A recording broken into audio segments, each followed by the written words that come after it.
Il y a de ces outils qui ont le charme discret du parfum des fleurs. C'est le cas du cycle de Schaff, très peu connu et pourtant bien plus efficace que la majorité des indicateurs, beaucoup plus connus. Regardez ça, lorsque l'on passe au-dessus de la zone des 25, comme ici, comme là, ou encore comme ici, vous voyez très souvent il y a une hausse. Et vous savez quoi, ça vient de se produire sur le CAC 40. On va voir comment on peut gagner de l'argent avec ça. Salut, c'est Trado, je suis content de vous retrouver pour la mise à jour de l'analyse technique du CAC 40 avec une séance attentiste de ce côté, de l'autre côté de l'Atlantique, dans l'attente des progrès sur le relèvement du plafond de la dette US. Bon, c'est pas la première fois que ça arrive, on sait très bien que ça terminera bien, mais il y a toujours un petit peu de doute sur l'intensité des négociations en cours, et donc à partir de là, le CAC 40 a décidé de temporiser avec 0,2% abandonné. Néanmoins, c'est pas bien grave, et vous l'aurez compris, la séance du jour est plutôt favorable, puisque vous voyez que c'est vert, donc on a terminé plus haut que l'on a ouvert. On a également une clôture qui est plutôt dans la moitié supérieure, c'est également un signe de force, et quand on regarde les bougies Aiki Nashi, c'est pas suffisant pour altérer la pression haussière qui est toujours là, même si on remarque l'apparition d'une toute petite mèche basse ici qui montre que c'est moins haussier quand même que les bougies précédentes. À noter également que rien n'a été remis en cause au niveau des acquis chartistes, en ce sens que on a toujours une fourchette d'Andrews ici qui a été l'objet d'un refus de médiane. Refus de médiane, ça veut dire que on n'est pas allé chercher la demi-droite du milieu, et on sait que lorsque la demi-droite du milieu n'est pas touchée et qu'on sort de la fourchette sans l'avoir touchée, eh bien statistiquement on va souvent chercher un contact avec la demi-droite entre le pivot 1 et le pivot 3. Ici, ça veut dire ici aller chercher près de 3% si ma mémoire est bonne, voilà, même un peu plus puisque c'est fuyant.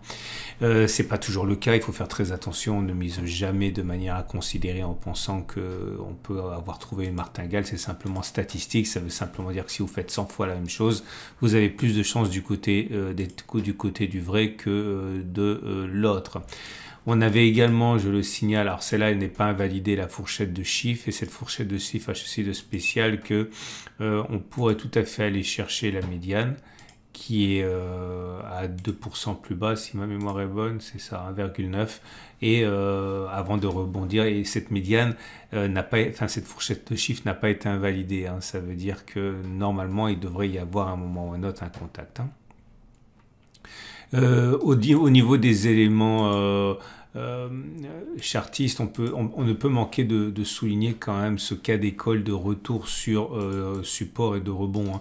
Je vous mets les données hebdomadaires parce que du côté des données hebdomadaires, c'est encore plus clair. On peut s'amuser à se faire peur, mais au bout du bout, tout ce qu'on a, c'est un simple pullback, enfin throwback dans ce sens-là. C'est-à-dire que vous aviez une résistance, la résistance a été cassée et on est revenu prendre appui dessus et on repart. Ce sont des mouvements qui sont extrêmement classiques, et je l'ai déjà dit ce week-end, comme ici, vous voyez, on avait une résistance, elle a été cassée, on l'a retestée, on est reparti vers les sommets. Donc ce sont des choses qui sont encore une fois très très classiques, même si je n'abandonne pas l'espoir que l'on fasse une nouvelle attaque baissière. Je remets sur mes données journalières, on passe aux éléments techniques, et les choses sont sur le point de se décanter au niveau du balai M7 M20. Alors, la moyenne mobile à cette période, maintenant, elle est ascendante, la tendance immédiate, elle est haussière.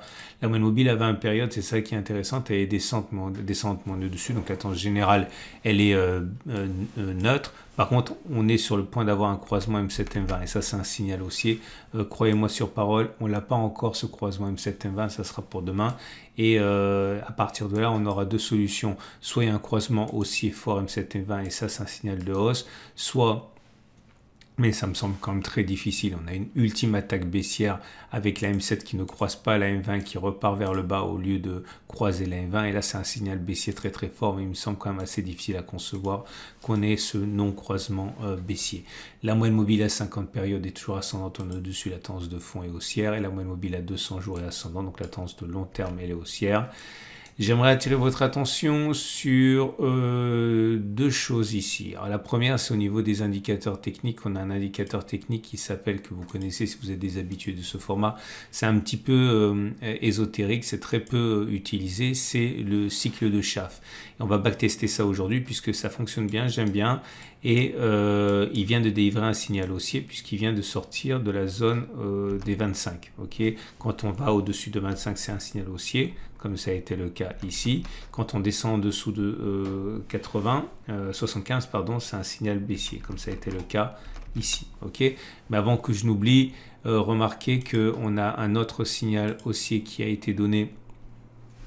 C'est par l'Ossom oscillateur. Alors ça date de la séance de vendredi, j'ai oublié de le mentionner. Okay. C'est intéressant parce que on a déjà testé, on sait que lorsque c'est le cas, lorsqu'on a un signal haussier, eh bien il est très plausible que l'on fasse un nouveau plus haut par rapport à la bougie de clôture, et c'est celle-là qui a donné la bougie de signal, et on voit qu'on n'a pas clôture au-dessus. Donc en fait le retracement qu'on a eu lundi est totalement en ligne et favorable à cette statistique, c'est-à-dire qu'on devrait normalement continuer à monter après la consolidation de très court terme. La deuxième chose que j'aimerais évoquer, c'est au niveau de la rune qui a également donné un signal, et ça pareil, c'était sur la séance de vendredi, j'en ai pas parlé, enfin sur la séance de jeudi, j'en ai pas parlé vendredi, et vous voyez c'est la même chose, ça a été donné sur la bougie précédente, et normalement on doit aller plus haut. Et c'est intéressant parce qu'on vient de retracer, donc on a un stop de protection qui est encore entre guillemets moins cher puisqu'on est descendu entre temps. En tout cas, voilà le cycle de Schaff, et c'est ça que je voudrais tester avec vous. Et on va regarder trois choses au niveau de ce cycle de Schaff. On va regarder, je vais vous montrer un qui a bien fonctionné ici. Alors j'ai filtré, j'ai pris que les signaux haussiers qui se passaient alors qu'on était au-dessus de la M200 pour ne conserver que les signaux en tendance de long terme haussière. Et là, vous voyez, il y a 3 pouces vers le haut parce qu'une fois que le signal a été donné ici, sur cette bougie là, eh bien on voit que si on met un stop de protection sous les plus bas du cycle de survente du cycle de Schaff, okay, le cycle de survente de Schaff il commence là, il finit là, le plus bas il est là, eh bien on voit que si on met un stop de protection en dessous de cette zone là, eh bien d'une part on voit qu'à partir du moment où on a eu le signal, eh bien on a clôturé au moins une fois au-dessus de la clôture de signal, mais on a également fait une fois et deux fois la distance au stop de protection, comme vous pouvez le voir ici, le stop de protection étant à moins 3,56, on voit qu'au mieux on a fait 11, donc on a bien fait une fois la distance au stop de protection et deux fois la distance au stop de protection, donc vous avez 3 pouces vers le haut. Là vous n'en avez que 2 parce qu'on a eu le temps de faire un plus haut ici. Par rapport au signal, on a eu le temps de faire un plus haut, on a eu le temps de faire une fois la distance au stop de protection puisqu'on a fait 5,44 vers le haut, on a fait même 5,49, voilà. Mais par contre on n'a pas fait 2 fois, mais on n'a pas non plus invalidé, donc c'est en cours, donc il y a uniquement 2 pouces verts. Ça fonctionne pas à tous les coups. Là vous voyez tous les cas où j'ai pas j'ai pas comptabilisé parce qu'on était en dessous de la M200.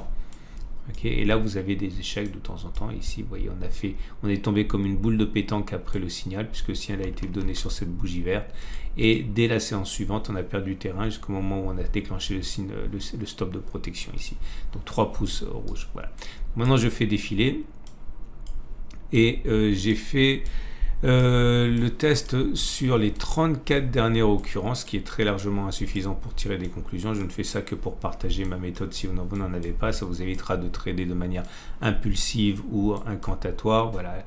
Et voilà, on remonte jusqu'en 2016, donc c'est pas rien non plus. Et sur les 34 dernières occurrences, et bien voilà les conclusions. A-t-on raison de parier sur une continuation de la hausse étant donné que le signal a été donné aujourd'hui? Est-ce qu'on a le droit de parier sur le fait qu'on clôturera plus haut que donc 5478 niveaux de clôture du jour? La réponse est oui, ça s'est passé comme ça 30 fois, ça a échoué 4 fois, autrement dit dans 88% des cas on a inscrit un plus haut, donc on a raison de vouloir parier sur une continuation de la hausse au moins une séance, enfin de clôture au-dessus. Est-ce qu'on a raison de parier sur Est-ce qu'on a raison de parier sur une progression d'au moins de 17 vers le haut?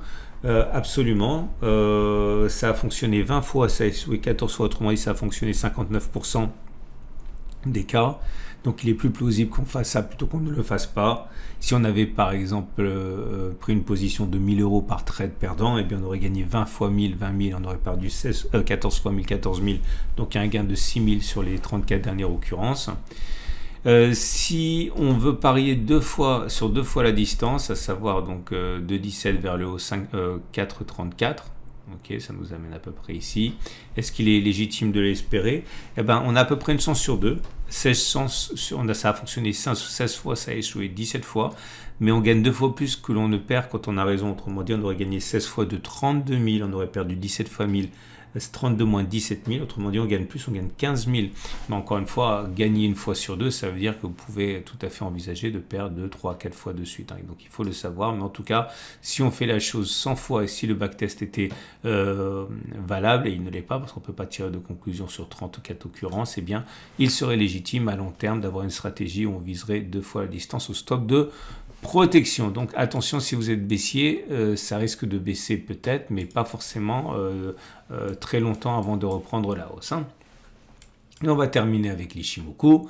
L'Ichimoku qui nous dit que c'est de mieux en mieux. On est au-dessus du nuage qui monte. Donc la tendance de fond, elle est haussière. On est au-dessus de la Kijun, au-dessus de la Tenkan. Il ne faut plus que la Tenkan, une cassure de la Tenkan par la Kijun, puisque ça montre une dynamique haussière.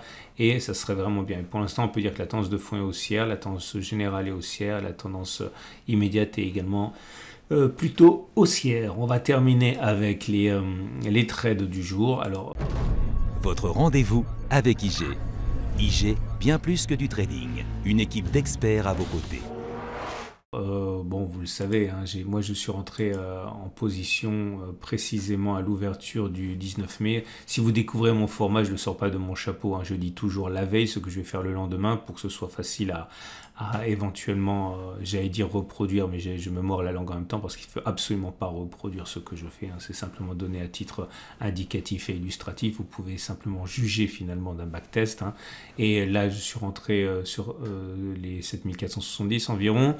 Maintenant, si vous êtes haussier, vous pouvez le faire. Hein. Vous avez le test du cycle de Schaff qui peut vous intéresser à cet égard pour viser une ou deux fois l'objectif par rapport au stop de protection.